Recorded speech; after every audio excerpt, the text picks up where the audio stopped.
बहुत पसंद आएंगे। वीडियो पसंद आए लाइक और शेयर जरूर करना। देखो माशाल्लाह काली से आखे चूर कूण सिंह निका निका सिंह झोटी मत्थे ते 4 कवाल सफैद ने माशाल्लाह हर पासे सुथरी झोटी चंगी माशाल्लाह पशम में वजूद चंगा सोहना। देखो माशाल्लाह देखो माशाल्लाह डाकुओं वर्गा थान मुठ मुड़दा थान चंगी विरल जनाब जी चंगी माशाल्लाह सुथरी हर पासे झोटी लम्मी बूथी लम्मी तो होने नस्ल जात की पहचान मेरे वीर ने खुद करनी कि नीली दी है रावी दी है। इहदे नाल एक कैली झोटी ये भी तुहानूं दिखाने पहले इहदे दिखा दी तसल्ली करा दी।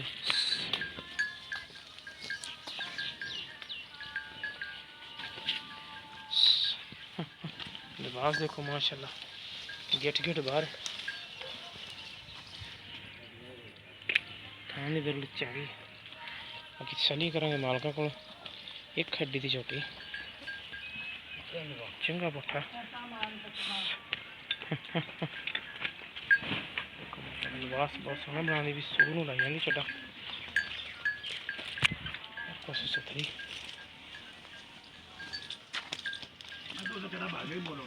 हाँ जी। इहदे नाल दूसरे नंबर कैली झोटी चंगी सुथरी सलियां करेंगे मालका को किनवा सोच हुई डर दी हाँ कैमरे तो थोड़ा डर दी इत्थे ही माई देखो हाँ सिंह थोड़ा खुला लम्मी बूती नस्ल जात कुछ माई थोड़ी डरदी है।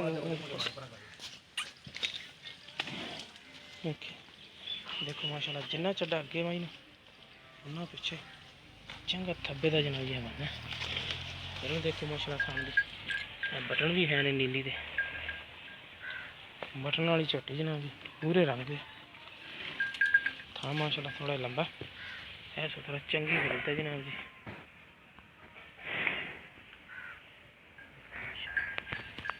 हर पासे सुथरी झोटी पिछे दे चाचा की है पिछे जाए काली कटी है किदां दी सूई चाचा दुध किन्ना के इस टाइम 7-8 किलो हैगा ते अच्छा वो पहली झोटी किन्ने दिन कढ़दी सोन काली हट जा कम 6-7 दिन कढ़दी इहदी 50 वाली कीमत की करदे पैसे काली दी काली दा पर